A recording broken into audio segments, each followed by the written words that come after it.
시청자 여러분 안녕하십니까? 헬로티비 뉴스입니다. 병오년 새해를 맞아 양천구의 달라지는 정책을 짚어보는 연속 보도입니다. 오늘은 두 번째 순서로 주민 건강을 위해 어떤 변화가 추진되고 있는지 김호 기자가 전해드립니다. 양천구가 주민 건강을 책임질 보건 인프라를 대폭 확충했습니다. 먼저 신월동과 신정동을 아우르는 보건복지 거점으로 보건소 별관을 새롭게 건립했습니다. 종합병원급 시설에 건강증진과 대사증후군 관리, 아이맘센터 등 생애 주기별 맞춤형 건강 서비스가 제공됩니다.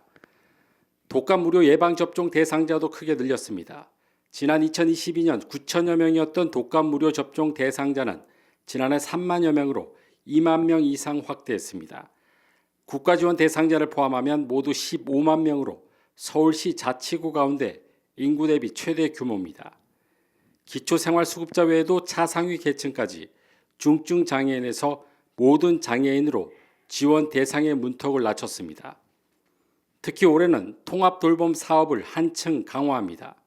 병원 시설이 아닌 가정돌봄으로 정책이 전환되면서 양천구는 통합돌봄 전담 조직을 신설하고 관련 복지 서비스를 하나의 시스템으로 묶었습니다. 병원 시설이 아니라 이제는 자가에서 돌봄할 수 있는 형식으로 정책이 변화하고 있는데 이거에 발맞춰서 양천구도 올해 주민복지국 산하에 통합돌봄과를 신설했고 그리고 지금까지 복지와 관련한 여러 개의 서비스, 4개 분야 40개 서비스를 다 정리해서 통합돌봄의 시스템을 구축했습니다.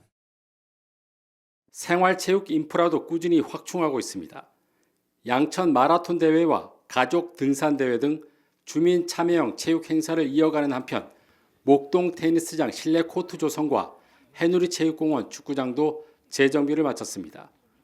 어르신들에게 인기가 높은 파크 골프장은 수요 증가에 따라 18홀에서 27홀로 확대했습니다.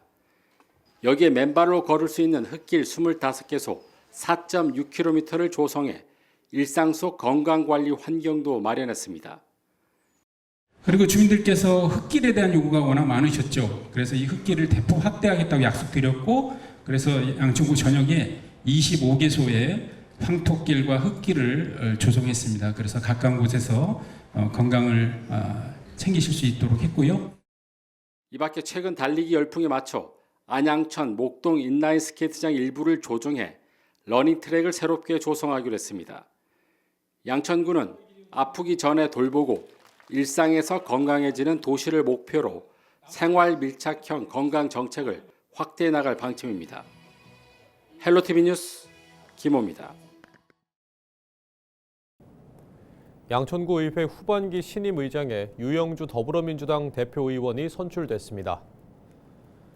이번 의장 선출은 윤인숙 전임 의장 공백 이후 후반기 의회 운영의 연속성과 안정을 위해 진행됐습니다. 투표는 더불어민주당 8명과 국민의힘 3명 등 과반수 이상인 11명의 의원이 참석해 만장일치로 유 의원을 의장으로 선출했습니다. 유영주 신임 의장의 임기는 오는 6월 30일까지며 다음 달 2일 첫 임시회를 진행하게 됩니다. 유 의장은 목 1동과 신정 1, 2동 지역구 의원으로 제9대 전반기 행정재경위원장과 더불어민주당 대표의원을 지내며 예산과 행정 전반에 대한 전문성을 쌓아왔습니다. 유영주 의장은 취임 소감을 통해 남은 임기 막중한 책임을 갖고 의회를 안정적으로 이끌겠다고 밝혔습니다. 은평구가 어린이 놀이 프로그램 노는 은평 크는 아이 이용 아동 140명을 모집합니다. 이용 대상은 은평구 거주 만 6세에서 12세 아동으로 소득 수준과 관계없이 신청할 수 있습니다. 프로그램은 3월부터 8월까지 6개월간 운영되며 이용료는 월 12만 원 상당으로 정부 지원금을 제외한 본인 부담금은 가구 소득 수준에 따라 차등 적용됩니다. 기초생활수급자, 차상위, 한부모 가족은 월 12,000원, 중위소득 120% 이하는 24,000원, 중위소득 120% 초과 가정은 월 36,000원을 부담하면 됩니다. 프로그램 이용 신청 등 자세한 내용은 주소지 동주민센터에 문의하면 됩니다. 양천구가 주민참여예산 제도를 함께 이끌어갈 제8기 주민참여예산 심의위원을 모집합니다. 모집 기간은 다음 달 20일까지며 모두 50명을 선발합니다. 심의위원은 주민 참여 예산 제한 사업 발굴과 사업 제안서 심의 선정 사업 추진 모니터링 등 정책 추진 전 과정에 참여하게 됩니다. 참여를 원하는 구민은 양천구청 기획예산과나 동주민센터를 방문해 신청하면 됩니다. 최종 선정 결과는 다음 달 27일 양천구 홈페이지에 게시됩니다. 목동 신시가지 재건축 단지 가운데 가장 속도가 빠른 목동 6단지의 시공사 선정이 연기됐습니다. 목동 6단지 재건축 정비사업조합은 당초 28일 시공사 선정을 위한 입찰 공고를 낼 예정이었지만 일정을 연기했습니다.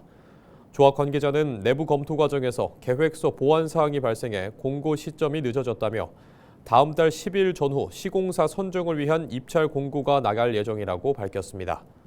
목동 6단지는 지난 2024년 8월 정비구역으로 지정된 이후 지난해 5월 조합 설립을 마치는 등 재건축이 추진되고 있는 목동 14개 단지 가운데 정비사업 속도가 가장 빠른 것으로 알려졌습니다. 서울의 아파트값 상승폭이 3주 연속 확대되면서 정부의 11호 대책 이후 가장 큰 상승폭을 기록했습니다. 한국부동산원의 주간 아파트 가격 동향 조사 결과를 보면 서울 아파트값은 한 주간 0.31% 올라 전주 0.29%보다 0.02%포인트 더 올랐습니다.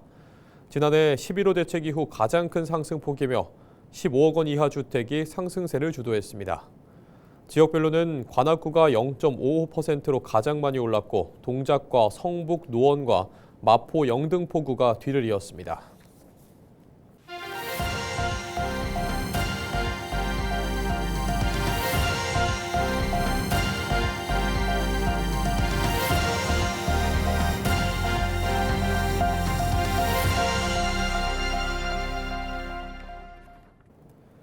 경기도가 정부 주택 공급 정책에 맞춰 오는 2030년까지 집 80만 채를 공급하겠다는 계획을 내놨습니다.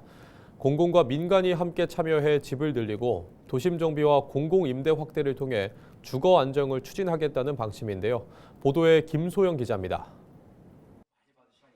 경기도가 주택 공급 확대 계획을 발표했습니다. 경기도는 2030년까지 모두 80만 채의 집을 공급할 계획입니다.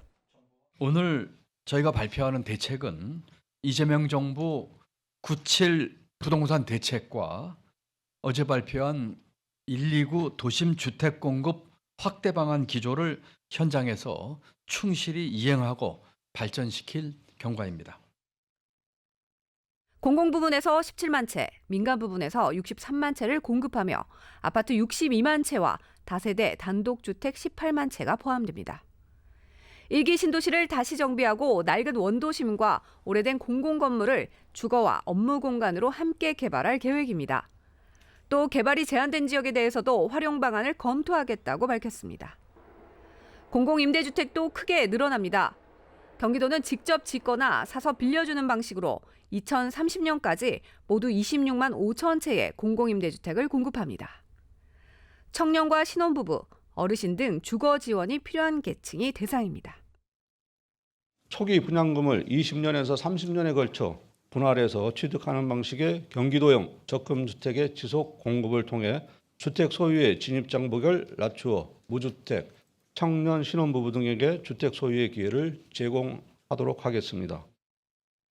지하철역 주변을 중심으로 집과 일자리, 생활시설을 함께 만드는 경기 기회타운 사업도 확대합니다. 경기도는 정부와 협력을 이어가며 수도권 집값 안정에 기여하겠다고 밝혔습니다. 헬로티비 뉴스 김소영입니다. 지난 2021년부터 산업시설 용지를 분양했던 김포 한강 시내폴리스 조성 사업이 아직 땅 주인을 제대로 찾지 못하고 있습니다. 현재까지는 공동주택과 주상복합 부지 정도만 팔린 상황인데요. 김포도시공사는 토지 분양가를 낮춰 분양하는 방안을 검토하고 있습니다. 이관성 기자가 보도합니다. 김포 고촌읍과 걸포동 일대 111만 제곱미터 부지에 조성 중인 한강 시내폴리스 일반 산업단지입니다. 방송 영상 산업 중심의 자족 도시를 만들기로 하고 지난 2021년부터 산업시설 용지를 분양했지만 아직 이렇다 할 분양 성과를 보이지 못하고 있습니다. 한강 시내폴리스 가처분 용지 중 현재까지 분양한 땅은 35% 정도입니다. 팔린 땅 대부분이 공동주택과 주상복합 용지라 산업시설 용지는 텅텅 비어 있습니다. 서울 접근성이 좋아 기업들이 선호할 것이라는 당초 기대와는 달리 외면받고 있는 상황입니다. 김포도시공사는 높은 산업용지 분양가가 기업들에게 부담이라는 시각입니다. 사실 통상 550만 원 정도 가격 같으면은 산업시설 부분이 비싼 가격입니다. 그래서 들어오기도 힘듭니다. 그러다 보니까 산업시설 부분에 일부만 분양이 되고 무분양 남아있는 상황이고요.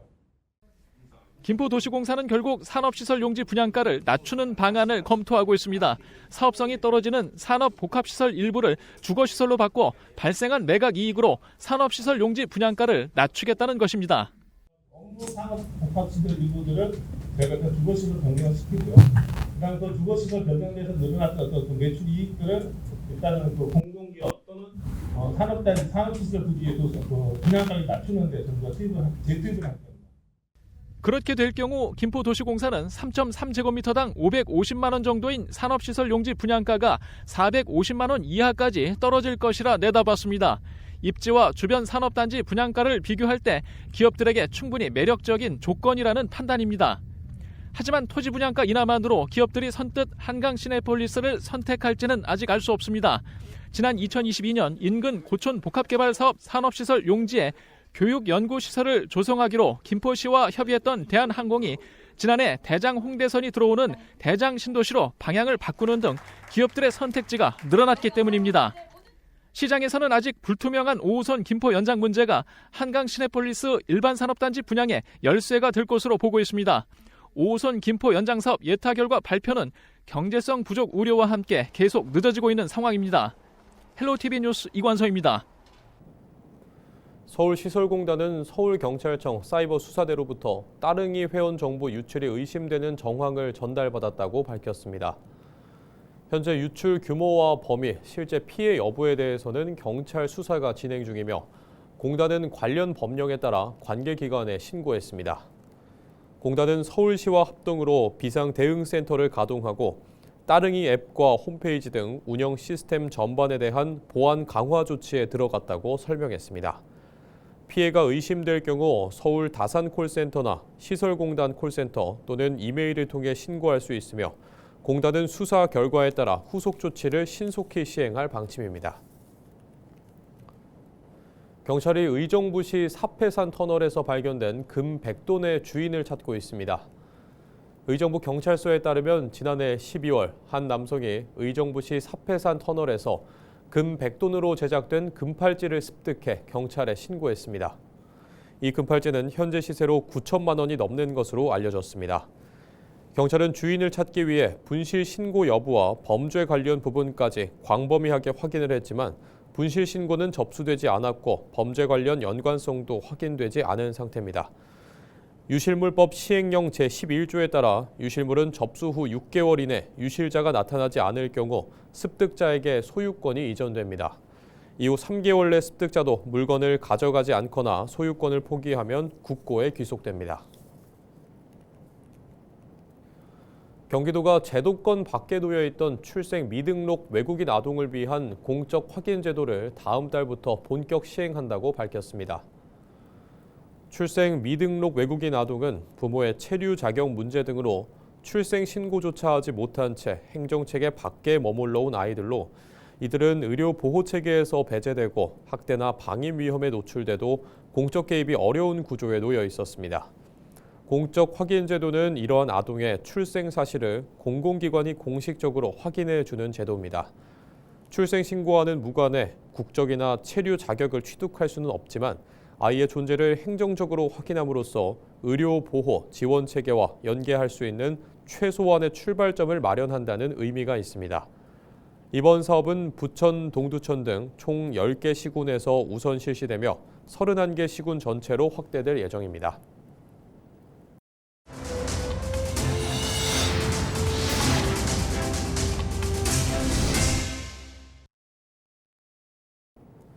이상으로 뉴스를 마칩니다. 저희는 언제나 지역민 여러분과 함께합니다. 시청해주신 여러분 고맙습니다.